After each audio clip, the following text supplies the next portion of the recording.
The wild is a hostile place.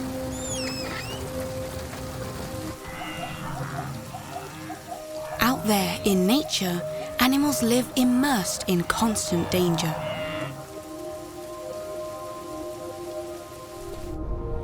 Natural selection shows no mercy. And solitary species must learn to survive on their own. They have no choice but to face dangers without any kind of help.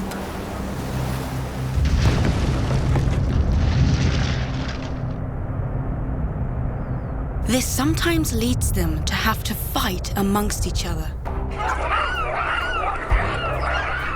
It's common to hear about this brutal fight for survival in nature, the triumph of the strongest and most ruthless. It's a wild and beastly view of the world around us.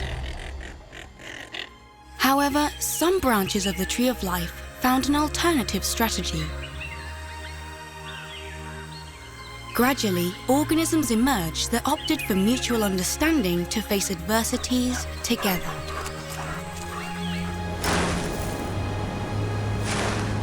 This is the story of those who believed that by cooperating, they could excel even further. Sometimes it's not the strongest that are the best adapted, but rather those who have the closest allies.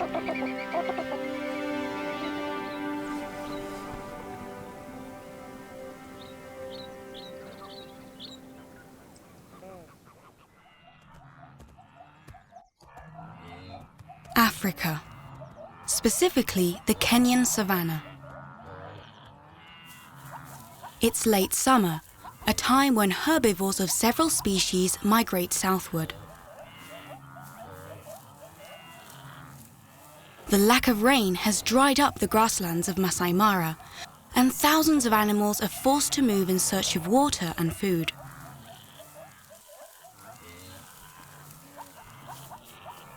Herds of zebras, elephants, topis, wildebeests and other antelopes march steadily. They travel in large groups, each moving at its own pace. No matter the importance of the setbacks, they can't afford to stop for long.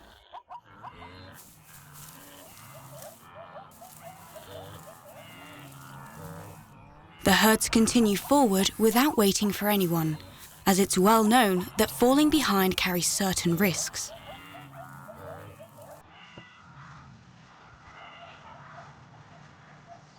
Traveling is dangerous, especially when the path is loaded with predators. Hungry lionesses carefully scan every movement, seeking out the weakest links.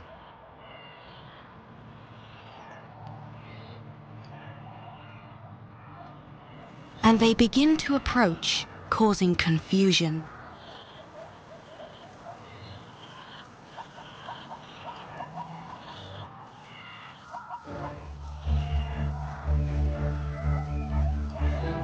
Sooner or later, the commotion will lead someone to leave the safety of the group.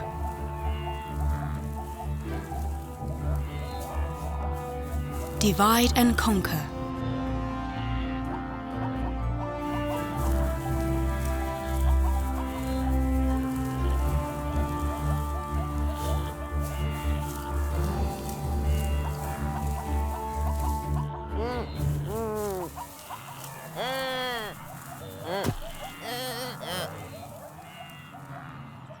For these herbivores, staying united is their only guarantee of survival.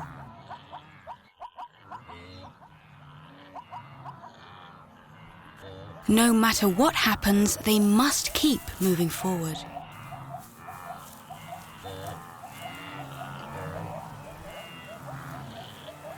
After several days of migration southward, the herds encounter another obstacle that forces them to come to a halt. When you're tired and thirsty, coming across a river usually feels like a divine blessing. But in this case, the water is teeming with hungry Nile crocodiles, awaiting their moment of glory.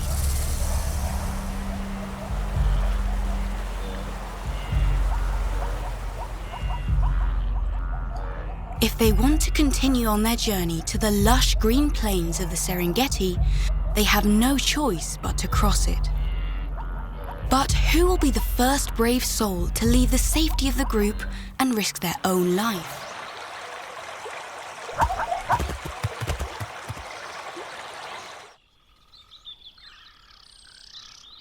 The large herbivores aren't the only ones migrating across the savannah. During the European winter, white storks enjoy a warm holiday on the African continent. When spring arrives, they take flight in large flocks, heading north to their European breeding grounds. A long journey of over 5,000 kilometers. But they're not the only ones. All over the planet, many flocks of birds migrate in every direction in search of favorable weather conditions.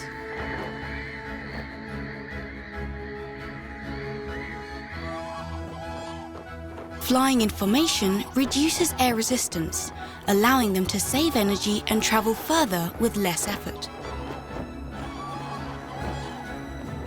Also, traveling in groups helps them navigate more accurately during the journey, using the sun, stars, moon, terrain, and even the Earth's magnetic field.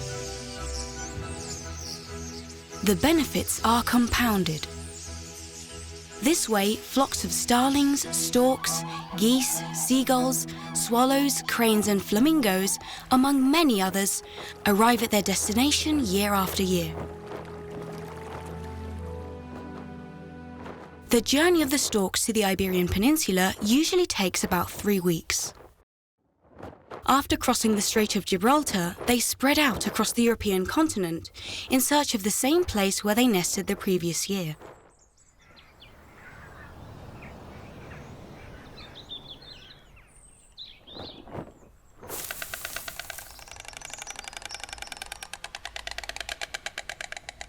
The mate pairs, who remain together for life, begin by gathering the necessary materials to rebuild their nest.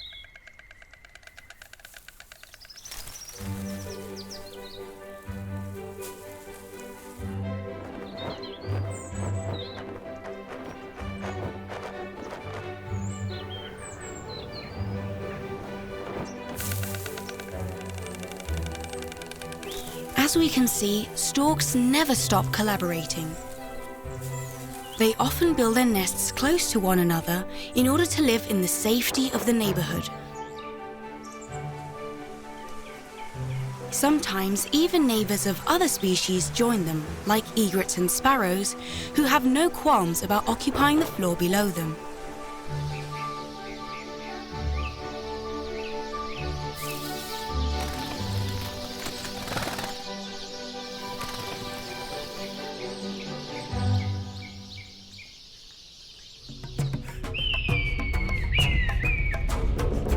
Sharing a home isn't something that pleases all species. In many cases, the struggle for territory is part of their daily lives.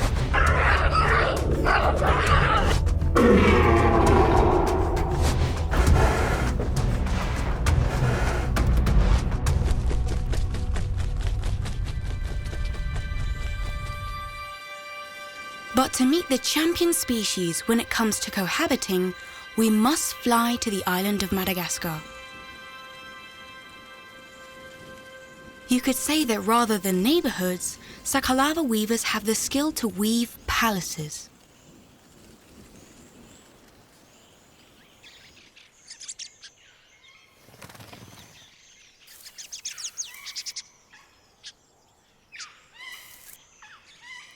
Notice that only the ones with the yellow heads do the sewing.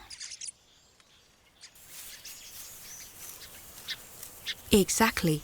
Interestingly, only the males are the ones responsible for doing this intricate work, and they do so for a good reason: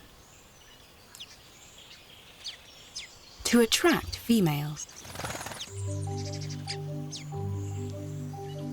The larger and sturdier the nest, the more chances they have of impressing potential mates. It looks like one's coming to investigate.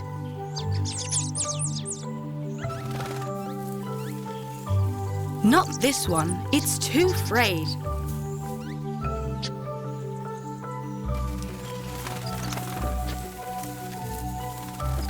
Nor this one, the entrance is too small.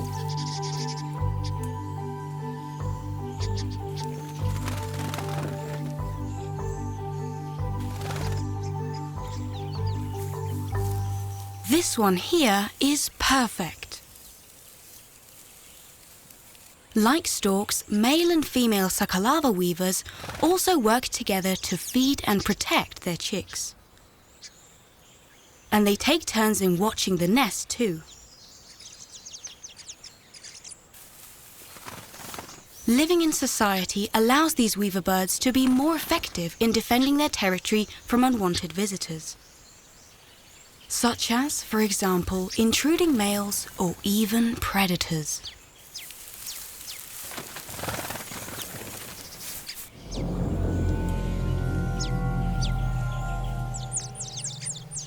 When they sense that something isn't right, sakalava weavers sound the alarm, warning the whole colony.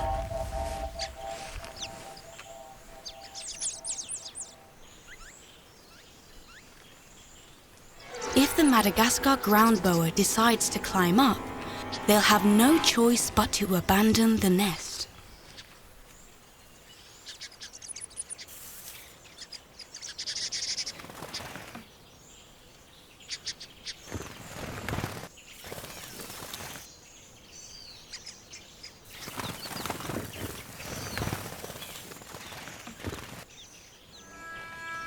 False alarm. Seems like it was just looking for a place to rest. They're safe this time. As we've seen, alliances can also be very useful when detecting potential threats.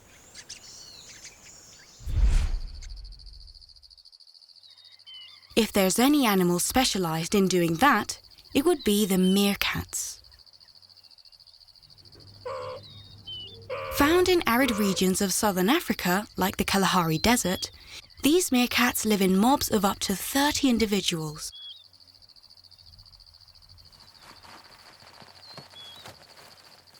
Although instead of trees, meerkats inhabit complex underground galleries.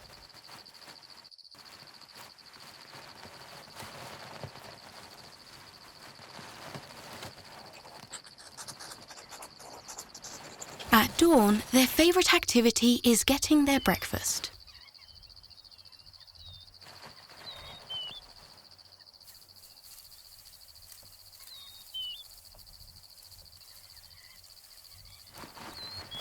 They eagerly search for insects, fruits, eggs, and small vertebrates to eat.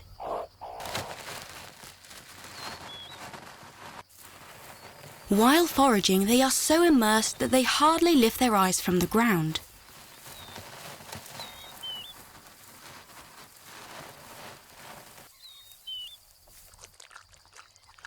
A somewhat dangerous fact, as meerkats are themselves a tasty snack for many predators.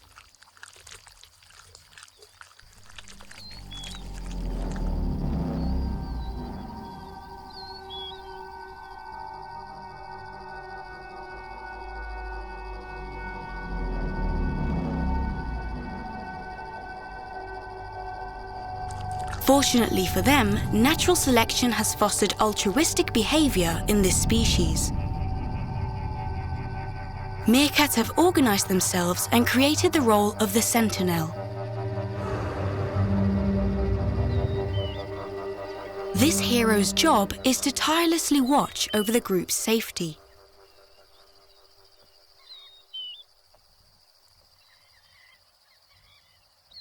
From an elevated position and standing on their hind legs, they scan the ground and the air almost without blinking in search of potential threats.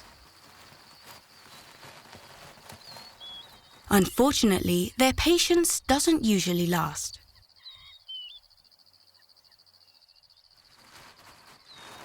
Keeping watch while your companions eat is fine, but not for too long. For this reason, sentinel shifts only last for half an hour.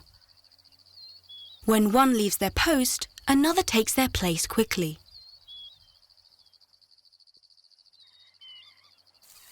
And so they rotate, keeping the group safe at all times.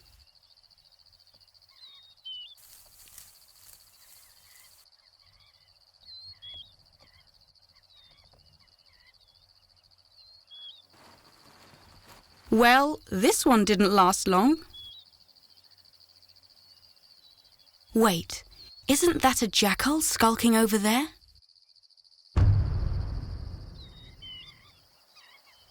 Each type of danger has its own alarm call. This way, meerkats can tell if danger is lurking from up in the air or from the ground, as well as the distance and severity of the threat.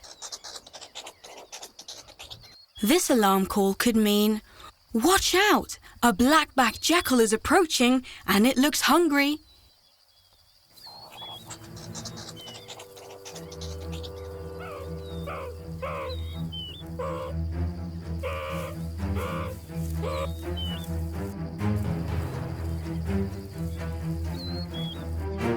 Time to head back home.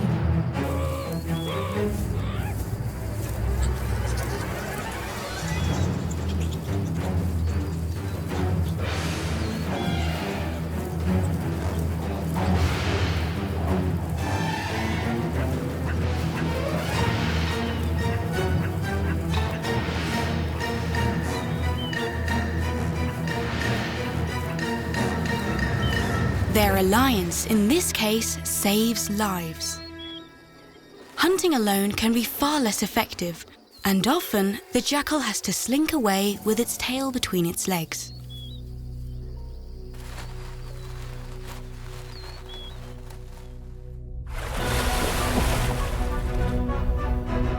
Food is a limiting factor. Many species are forced to fight for it if they don't want to starve to death.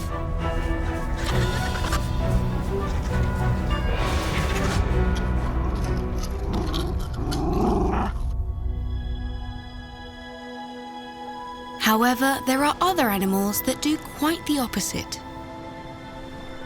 By joining forces, they maximize their chances of success in hunting.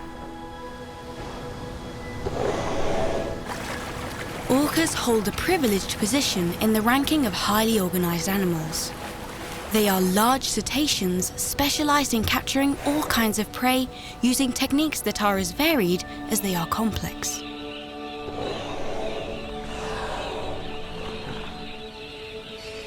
In the Valdés Peninsula in Argentina resides a family of orcas known for their hunting method that is unique in the whole world: intentional stranding. This technique involves hunting pinnipeds such as elephant seals and sea lions by pulling their own bodies out of the water. It's a learning process passed down from generation to generation in which almost all members of the group cooperate.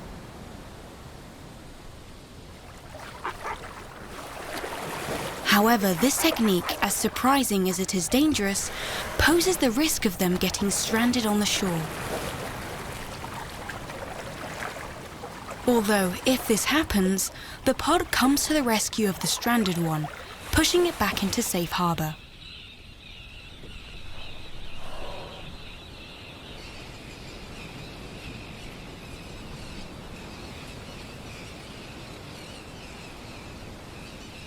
Now that's an alliance.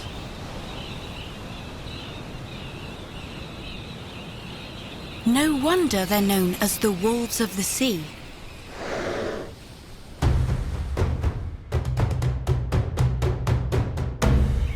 In the north of the Iberian Peninsula, located over 10,000 kilometers away, a pack of Iberian wolves is chasing their prey.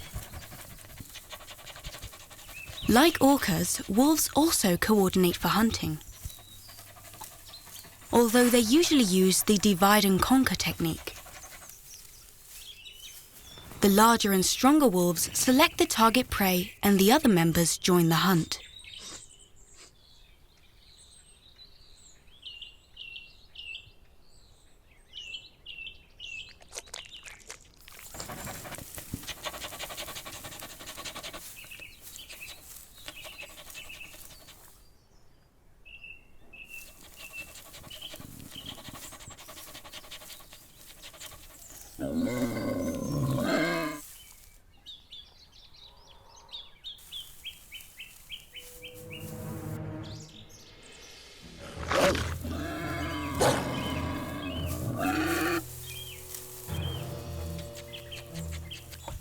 Once they've separated it from the group, they pursue it with their relentless wolf trot, which they can keep up for several hours. Sometimes a small group takes a detour and ambushes the prey from the opposite side, attacking it by surprise. But it doesn't always go well.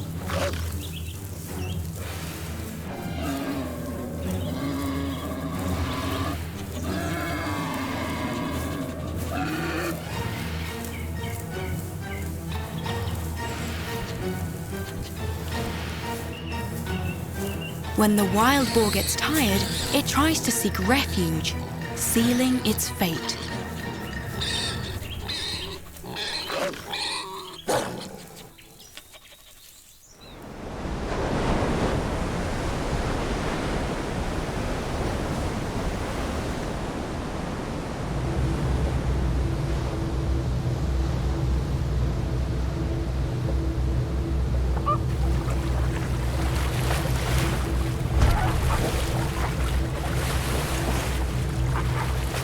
Meanwhile, the orca family has managed to catch a large elephant seal pup, which struggles to return to the shore.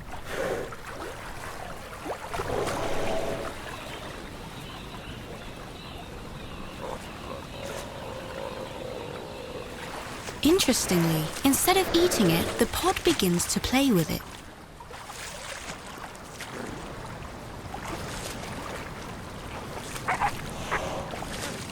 This behavior can be very useful to the young orcas.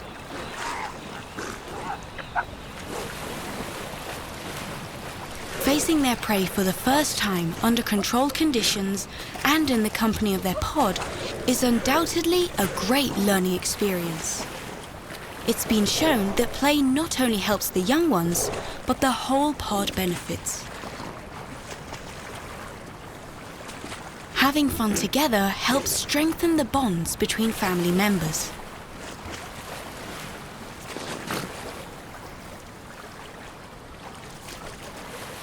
It seems that cooperation during play also has many advantages.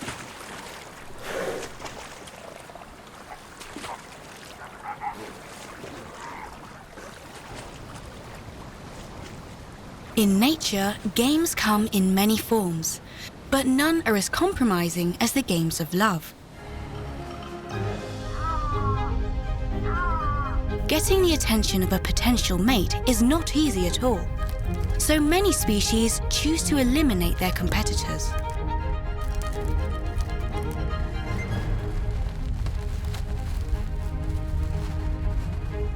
They can only pass their genes down to the next generation through conflict.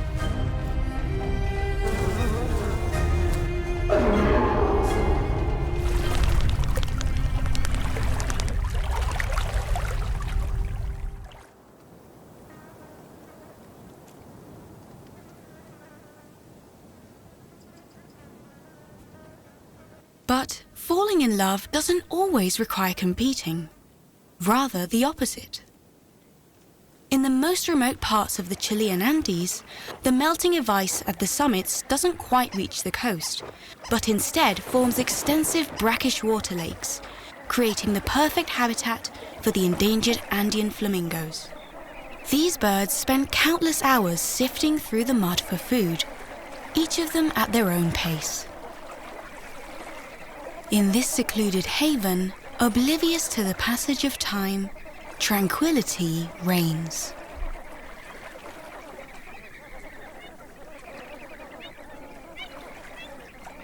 Until this precise moment. Suddenly, food is no longer a priority. They glance at each other. It's as if they've been waiting for this moment for ages.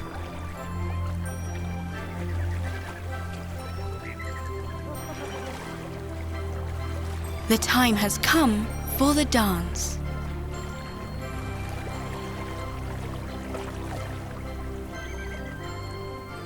In a matter of seconds, the Andean flamingos cause a great commotion, capable of disrupting even the deepest peace.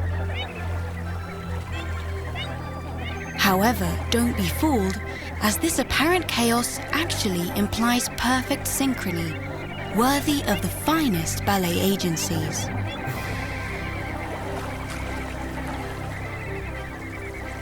An infallible technique perfected over thousands of years of evolution. It's the perfect dance to capture the female's attention.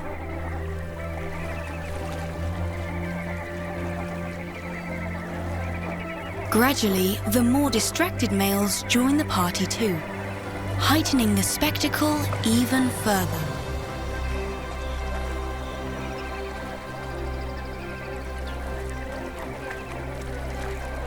Suddenly, as if the conductor of the orchestra had lowered the baton, the ensemble dissipates in the blink of an eye. Dancing together like this allows them all to breed at the same time. Thus, the little chicks will be born simultaneously, and they'll be better protected against potential predators.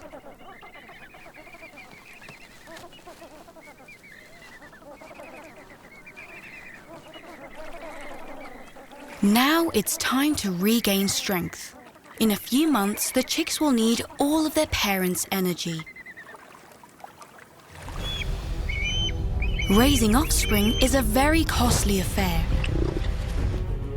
especially if the little ones depend solely on the protection of their parents and their ability to find food. Not to mention the effort involved in being a single-parent family. But as always, there are species that have opted to organize themselves in a different way.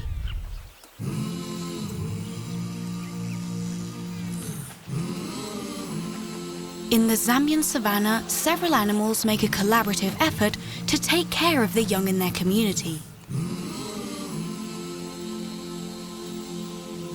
And this is known as cooperative breeding. The ones that stand out the most are the nurseries of the African wild dogs.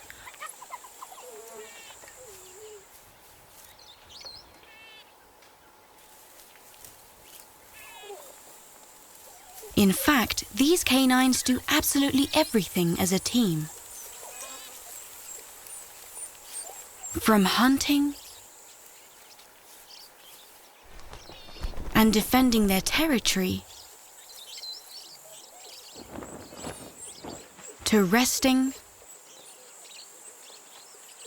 and, above all, taking care of the cubs, which is the pack's foremost priority.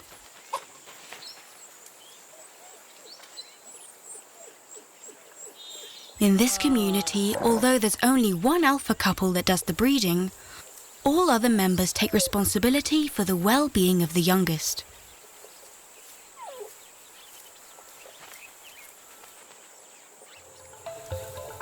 While part of the group goes out in search for food, the rest take turns to stand guard over the den.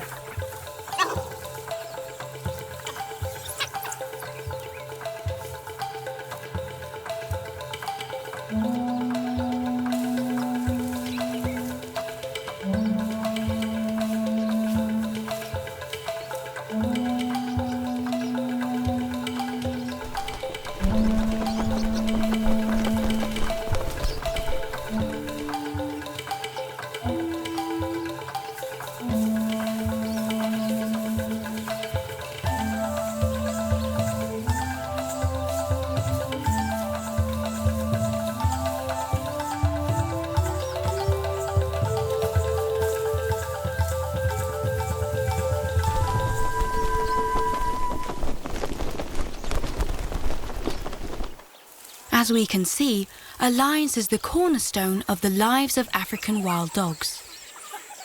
Could this be the reason why they hold the highest success rate in cooperative hunting in the animal kingdom, succeeding in 9 out of 10 attempts?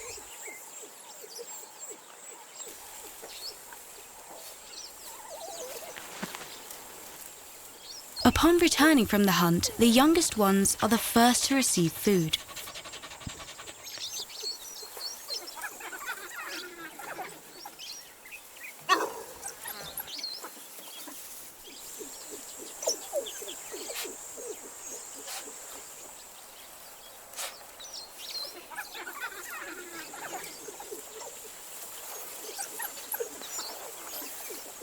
A rich and nutritious regurgitated puree.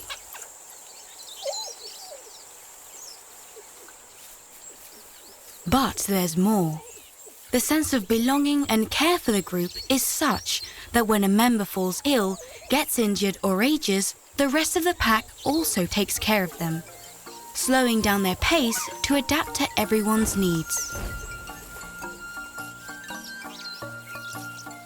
Here, no one gets left behind.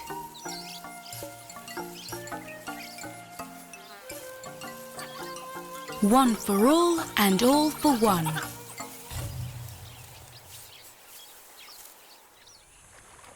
We're moving on to the lush mangroves along the shores of Borneo. Here, numerous creatures use the opportunity of the low tide to approach the beach. As the water recedes, it exposes small snacks hidden among the roots.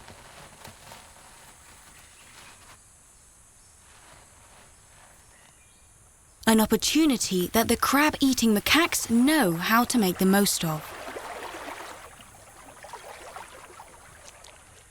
Once satisfied, it's time to return to the treetops if they don't want to end up drenched.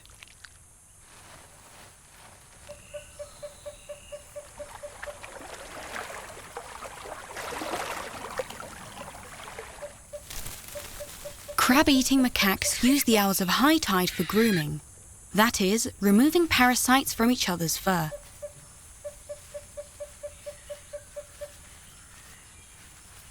And of course, they eat them afterwards.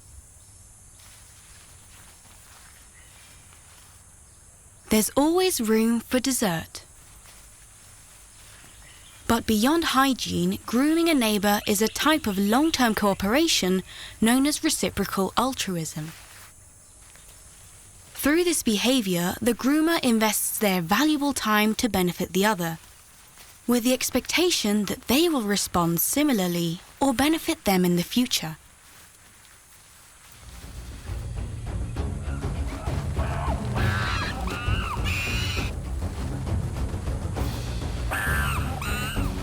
Having good allies is very useful when living in a group.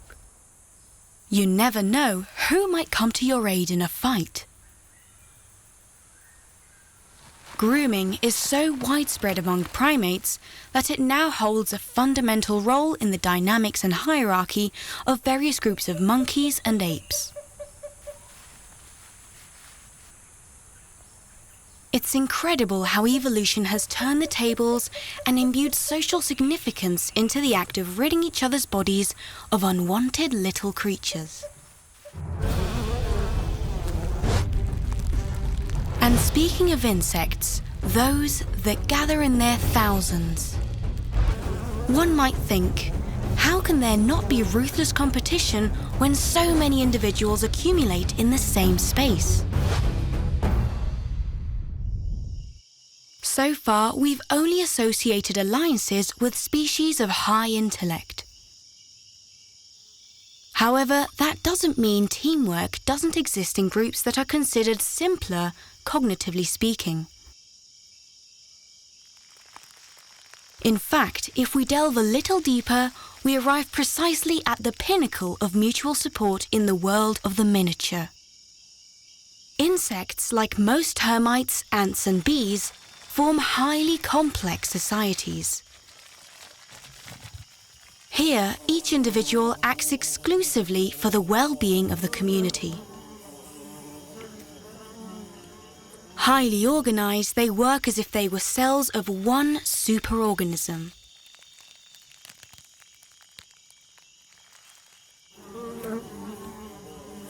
In each colony, there is usually only one fertile queen, specialized in laying eggs, accompanied by thousands of workers responsible for caring for and feeding the larvae, as well as building, repairing, and protecting the nest. These are several tasks at which termites excel, as they're capable of erecting impressive structures. Through the combination of saliva, feces, materials from their surroundings, and teamwork, they build solid structures that can exceed 10 meters in height.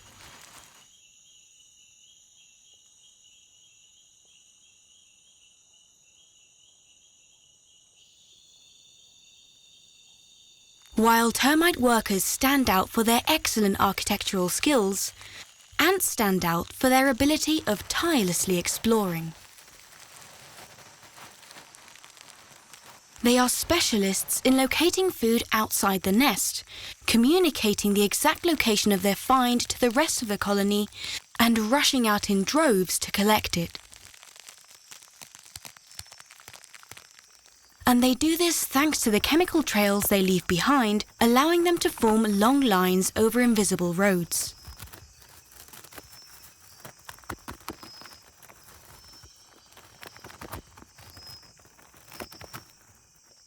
Once on location, they assist each other in dismantling the food to distribute the load before returning to the anthill.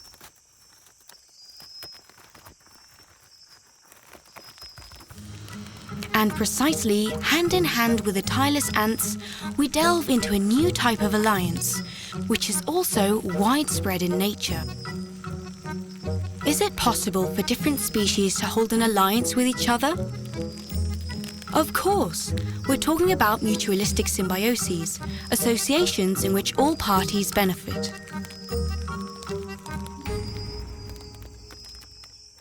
Leafcutter ants are the first farmers in history.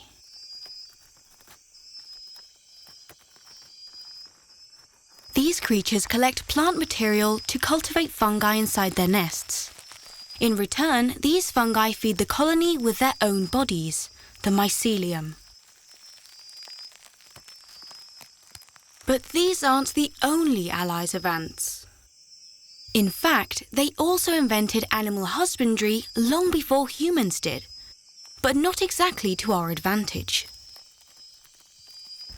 It turns out that certain pests for our crops, such as the disliked aphids and scale insects, have been associated with ants for millions of years.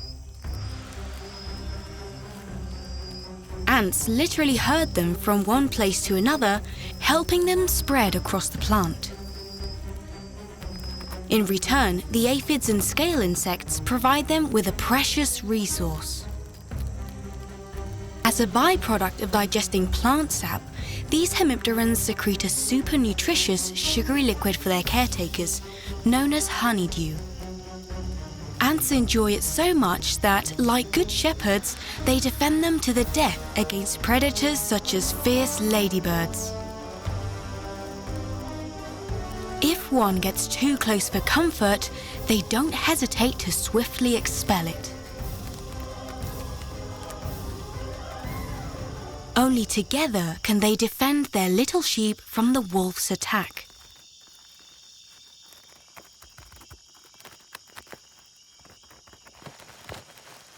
It's amazing what these small beings can teach us.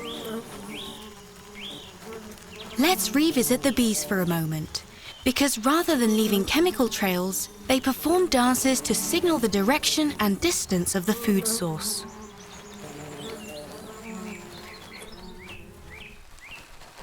Then they leave the hive in search of nectar and pollen.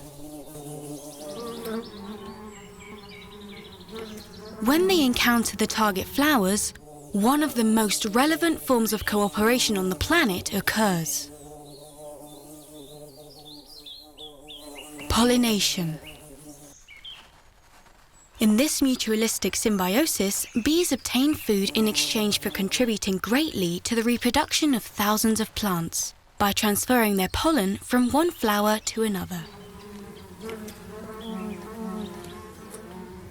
But they're not alone. Numerous insects such as butterflies or beetles, or even vertebrates such as bats or hummingbirds, contribute to the fertilization of plants and the dispersion of their fruits.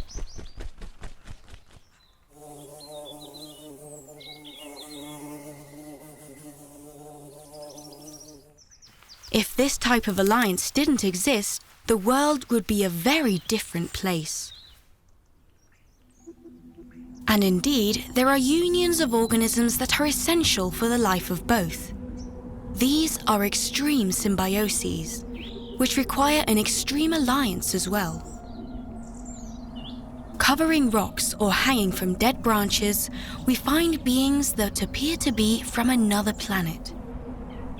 Lichens, with their multiple appearances, have managed to colonize almost all known ecosystems, from the poles to the equator. These beings are formed by two organisms so deeply interconnected that they can no longer exist independently. The fungus creates an optimal environment for algae to thrive, enabling them to produce nutrients through photosynthesis, which both organisms feed on. Who would have thought that these small beings would be so fascinating? And from these miniature forests, we venture into the great jungles. The classical conception of relationships between plants is nothing other than a slow and fierce competition for resources such as light, water, and nutrients in the soil. However, recent studies in forest ecology propose a more encouraging view of reality. But to get to the bottom of the matter, we must delve into the depths of the earth. Down here, plants associate their roots with fungi to achieve great things. They form structures known as mycorrhizae.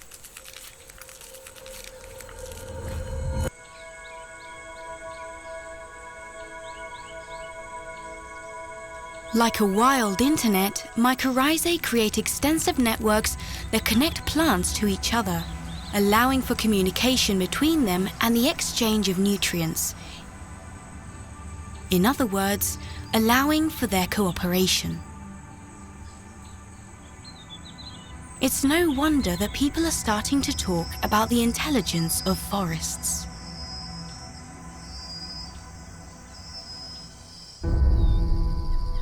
Throughout our journey, we've encountered a new and enlightening view of nature. On numerous occasions, natural selection has favoured species that form alliances over those that compete. Moreover, they don't usually cooperate only within the same species, but rather form close relationships with other species too, that are mutually beneficial for the entire ecosystem. Could we therefore be talking about our planet as a single living organism? A symbiotic planet? What happens in one territory can affect others, even if they're thousands of kilometers apart. We live in an interconnected world where organisms interact in a dynamic balance, influencing and co-evolving, depending on each other to survive. Every creature, every environment, and every element is intertwined in the symphony of life, where each note, however distant it may seem, resonates in harmony with the ensemble. Do we as humans want to be a discordant note? Or contribute our small part to this melody? Perhaps it's time to rethink our relationship with nature.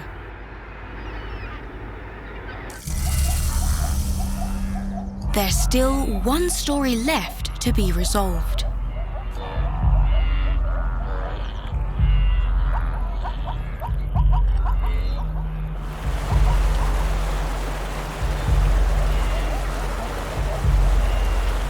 If no one gets their feet wet, they'll soon starve.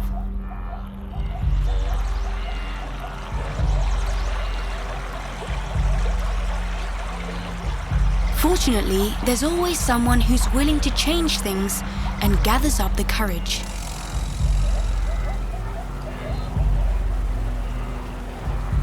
And the rest, of course, follow behind.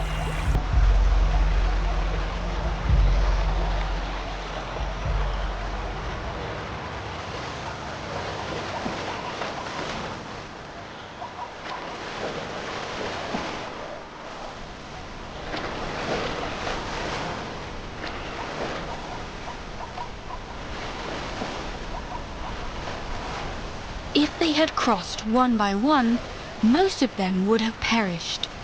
But yet again, thanks to the alliance between different species, survival reaches its full potential.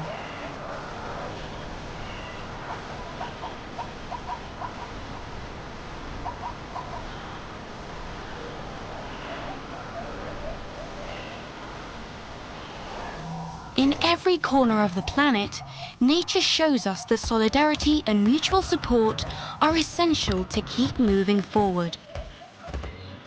It's undeniable that alliances have become a crucial driving force for evolution. A reminder that together we are stronger.